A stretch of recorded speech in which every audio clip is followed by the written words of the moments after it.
Hello दोस्तों, free online teaching one में आप सभी का स्वागत है। तो आज हम इस वीडियो में एनसीईआरटी गणित कक्षा 11वीं अध्याय 1 समुच्चय प्रश्नावली 1.3 का ही प्रश्न क्रमांक 7, 8 और प्रश्न क्रमांक 9 सॉल्व करेंगे।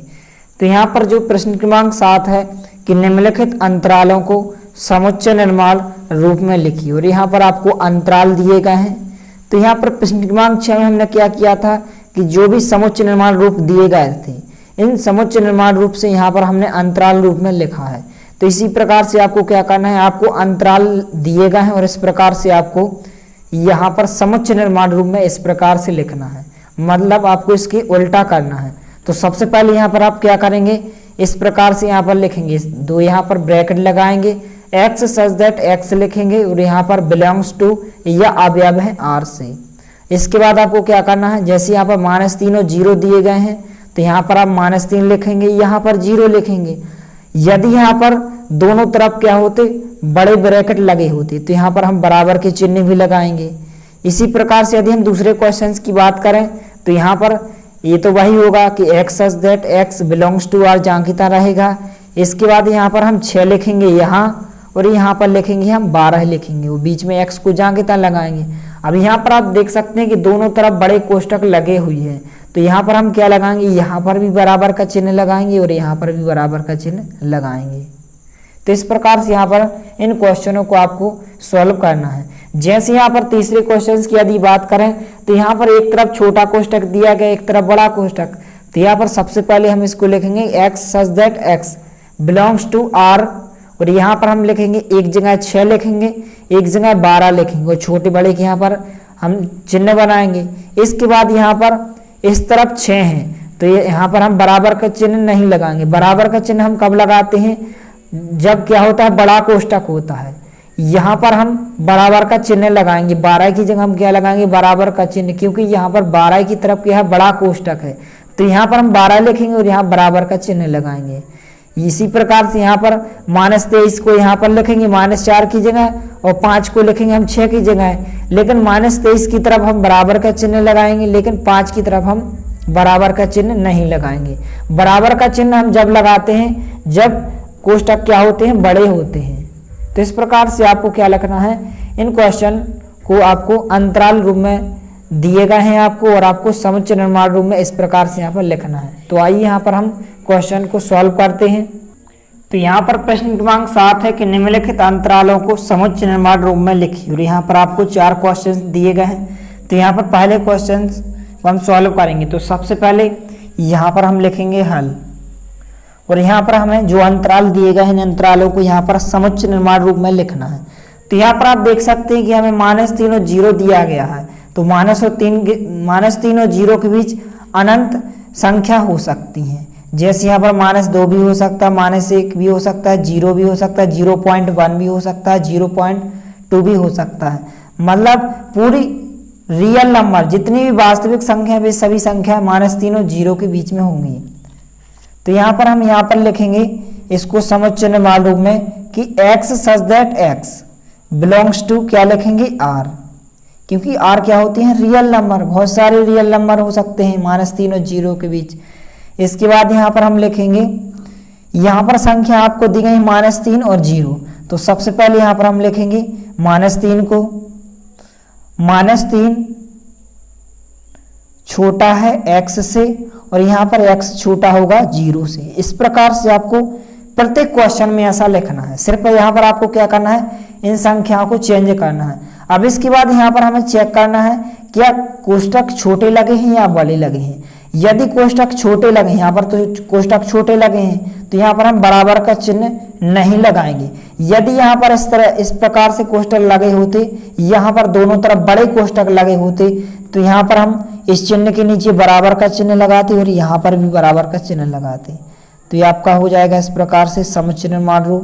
पहले क्वेश्चन का आंसर हो जाएगा कि x such that x belongs to r, -3 छोटा है x से और x छोटा है 0 से।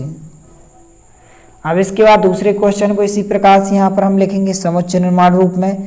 तो सबसे पहले हम इसी प्रकार से लिखेंगे कि x such that x belongs to क्या लिखेंगे, r लिखेंगे, क्योंकि प्लस 6 और 12 के बीच अनंत क्या हो सकती हैं, वास्तविक संख्या हो सकती हैं।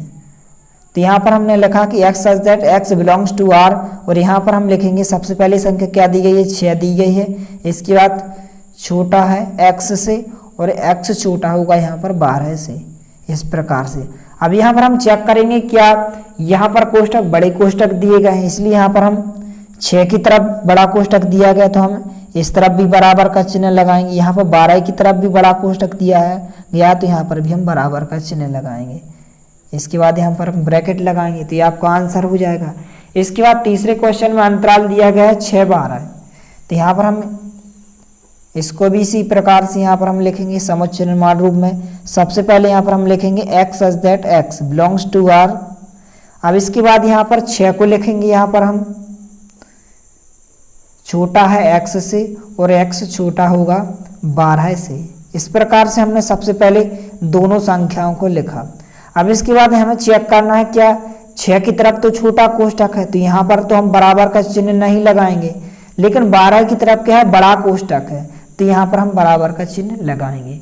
इसके बाद यहाँ पर चौथा क्वेश्चन दिया गया है कि -23 और 5, तो यहाँ पर सबसे पहले यहाँ पर हम लिखेंगे कि x such that x belongs to r, और यहाँ पर -23 सबसे पहले यहाँ पर आपको दोनों संख्याओं को लिख लेना है। छोटा है x से, x छोटा है यहाँ पर 5 से। अब यहाँ पर हमें चेक करना है कि यह छोटे बड़े कोष्टक लगे हैं, यहाँ पर बड़ा कोष्टक लगा है 23 की तरफ, तो यहाँ पर हम 23 के पास वाले चिन्ह के नीचे हम बराबर का चिन्ह लगाएंगे। और यहाँ पर 5 की तरफ तो छोटा कोष्टक दिया गया तो यहाँ पर हम नहीं लगाएंगे। तो इस प्रकार के कोई भी क्वेश्चन आ जाए कि आपको अंतराल दिए हुए हों और आपको समुच्चय निर्माण रूप में लिखना हो तो आप इस प्रकार से यहाँ पर लिख सकते हैं। इसके बाद प्रश्न क्रमांक 8 है कि निम्नलिखित में से प्रत्येक के लिए आप कौन सा सार्वत्रिक समुच्चय प्रस्तावित करेंगे। और यहाँ पर आपको 2 क्वेश्चंस दिए गए हैं, तो इस क्वेश्चंस को सॉल्व करने से पहले यहाँ पर हम सार्वत्रिक समुच्चय को समझ लेते हैं कि आखिर में सार्वत्रिक समुच्चय क्या होता है। तो यहाँ पर सार्वत्रिक समुच्चय को इंग्लिश में यूनिवर्सल सेट कहते हैं। यहाँ पर हम इसको U से प्रदर्शित करते हैं, आपको ध्यान रखना है U से प्रदर्शित करते हैं। इसकी परिभाषा है कि ऐसा समुच्चय जो बहुत सारे समुच्चय का क्या हो, उपसमुच्चय होता है, क्या कहलाता है, सार्वत्रिक समुच्चय कहलाता है। जैसे यदि है यहाँ पर हम एक सार्वत्रिक समुच्चय लें, जैसे इसको हम U से प्रदर्शित करते हैं, जैसे हमने एक सार्वत्रिक समुच्चय लिया 1 2 3 4 5 6 7 8 और 9, और यहाँ पर हमने आपसे पूछा और ए बराबर भी यहाँ पर हमने कोई सेट लिया इस प्रकार से 1 2 3। तो यहाँ पर आप देख सकते हैं कि जो ए है इस U का क्या है, उपसमुच्चय है। तो यहाँ पर आप परिभाषा से समझ सकते हैं कि ऐसा समुच्चय जो बहुत सारे समुच्चयों को क्या होता है, उपसमुच्चय होता है। तो यहाँ पर हम लिखेंगे कि जो है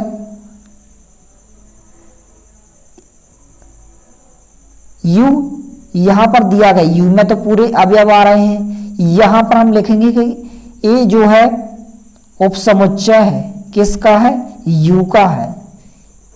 ए उपसमुच्चय है U का, क्योंकि ए का प्रत्येक अवयव इस सार्वत्रिक समुच्चय में आ रहा है। यहाँ पर आप देख सकते हैं यहाँ पर 1 है, यहाँ पर 1 है, यहाँ पर 2 है, यहाँ पर भी 2 है, यहाँ पर 3 है, यहाँ पर भी 3 है। जैसे हम और कोई सेट जैसे हम बी लें, और यहाँ पर हमने लिखा 5 6 7, क्या यह है, इसका एक उपसमुच्चय है।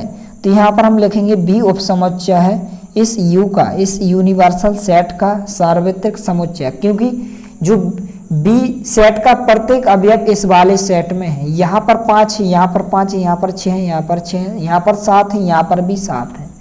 तो यहाँ पर आपको ध्यान रखना कि ऐसा समुच्चय जो बहुत सारे समुच्चय को क्या होता है, उपसमुच्चय होता है, सार्वत्रिक समुच्चय कहलाता है। इसे U से प्रदर्शित करते हैं, कैपिटल U से। तो आइए यहाँ पर हम क्वेश्चंस को सॉल्व करते हैं। तो यहाँ पर प्रश्न क्रमांक 8 है कि निम्नलिखित में से प्रत्येक के लिए आप कौन सा सार्वत्रिक समुच्चय प्रस्तावित करेंगे।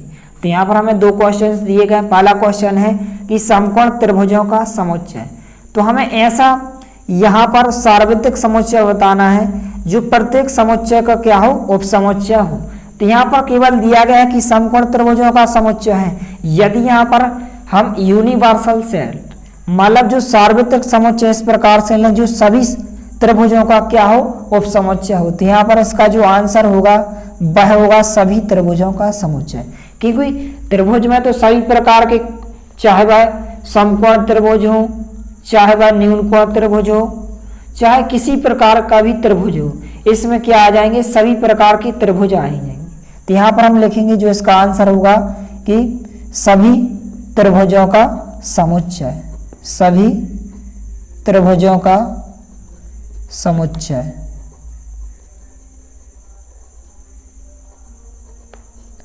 इसके बाद दूसरा क्वेश्चन दिया गया है कि समद्विबाहु त्रिभुजों का समुच्चय। तो हमें ऐसा समुच्चय बताना है, ऐसा सार्वत्रिक समुच्चय बताना है जो सभी का क्या हो, उपसमुच्चय हो। यहाँ पर तो समद्विबाहु त्रिभुजों का समुच्चय दिया गया है। यदि हम सभी त्रिभुजों का समुच्चय ले लें तो उसमें समद्विबाहु त्रिभुज भी आएंगे, विषमबाहु त्रिभुज भी आएंगे और यहाँ पर सभी प्रकार के त्रिभुज आएंगे। तो यहाँ पर हम इसका आंसर लिखेंगे जो यूनिवर्सल सेट होगा, जो सार्वत्रिक समुच्चय होगा वह भी क्या होगा, सभी त्रिभुजों का समुच्चय, सभी त्रिभुजों का समुच्चय। क्योंकि जो सार्वत्रिक समुच्चय होता है उसमें जो सभी का क्या होता है, उपसमुच्चय होता है। तो इस प्रकार से आपके प्रश्न क्रमांक 8 के दोनों क्वेश्चंस के आंसर हो जाएंगे। इसके बाद प्रश्न क्रमांक 9 है कि समुच्चय आपको एक सेट दिया गया है, 1 3 5 बी सेट दिया गया है 2 4 6 और यहाँ पर सी सेट दिया गया है 0 2 4 6 8 प्रदत्त है। इन तीनों समुच्चय ए बी और सी के लिए निम्नलिखित में से कौन सा या कौन से सार्वत्रिक समुच्चय लिए जा सकते हैं। ये आपका क्या है, ऑब्जेक्ट टाइप क्वेश्चन है। यहाँ पर आपको 4 ऑब्जेक्ट टाइप क्वेश्चंस दिए गए हैं और आपको बताना है कि इन तीनों सेटों के लिए कौन सा सार्वत्रिक समुच्चय होगा। तो यहाँ पर सार्वत्रिक समुच्चय क्या कहलाता है, ऐसा समुच्चय जो बहुत सारे समुच्चय को क्या होता है, उपसमुच्चय होता है। मतलब जो होता है हमारा सार्वत्रिक समुच्चय उसमें क्या होते हैं, ज्यादा से ज्यादा अवयव होते हैं। जो सेट में दिए गए वह अवयव तो होते हैं, उससे भी क्या होते हैं, अधिक अवयव होते हैं। जैसे यहाँ पर यदि हम यहाँ पर 1 है, यहाँ पर 1 है, यहाँ पर 3 है, यहाँ पर भी 3 है, यहाँ पर 5 है, यहाँ पर 5 है, तो जो ए है इसका तो यहाँ पर उपसमुच्चय है, सबसेट है। यहाँ पर यदि हम बी से इसको मैच करें 2 4 6 दिया गया है तो बी है इसका क्या है, उपसमुच्चय है, सबसेट है। क्या सी भी इसका सबसेट, यहाँ पर 0 यहाँ पर 0, यहाँ पर 2 है, यहाँ पर 2 है, यहाँ पर 4 है, यहाँ पर 4 है, यहाँ पर 6 है, यहाँ पर 6 है, लेकिन यहाँ पर 8 है, यहाँ पर 8 नहीं है। तो ये तो हो नहीं सकता है सार्वत्रिक समुच्चय। 5 भी नहीं हो सकता क्योंकि 5 में तो केवल कोई अवयव नहीं है इसमें। इसके बाद यदि हम तीसरे क्वेश्चन की बात करें तो तीसरे क्वेश्चन में आपको यहाँ पर 0 है, यहाँ पर भी 0 है, यहाँ पर 2 है, यहाँ पर 2 है, यहाँ पर 4 है, यहाँ पर 4 है, यहाँ पर 6 है, यहाँ पर 6 है, यहाँ पर 8 है, यहाँ पर 8 है। भले ही इसमें ज्यादा अवयव दिए गए हैं लेकिन जितने भी यहाँ पर सेट दिए गए हैं सभी सेट के अवयव इसमें दिए गए हैं। और यह जो सार्वत्रिक समुच्चय है सभी सेटों को क्या है, उपसमुच्चय है। इसलिए इसका आंसर क्या हो जाएगा, तीसरे नंबर का ऑप्शन इसका करेक्ट आंसर हो जाएगा। तो यहाँ पर आंसर में हम लिखेंगे 0 1 2 3 4 5 6 7 8 9 10 जितने भी अवयव लिखे हुए हैं तो यहाँ पर आंसर हो जाएगा जो तीसरे नंबर का ऑप्शन है वो आंसर हो जाएगा। तो इस प्रकार से आपको इन तीनों क्वेश्चनों को अच्छे से तैयार कर लेना है क्योंकि इस प्रकार के क्वेश्चन ऑब्जेक्ट टाइप क्वेश्चंस में पूछे जाते हैं। यदि वीडियो पसंद आए तो प्लीज़ लाइक कीजिए, दोस्तों के साथ शेयर कीजिए और यदि आपने हमारे चैनल को सब्सक्राइब नहीं किया है तो प्लीज़ सब्सक्राइब कीजिए। धन्यवाद।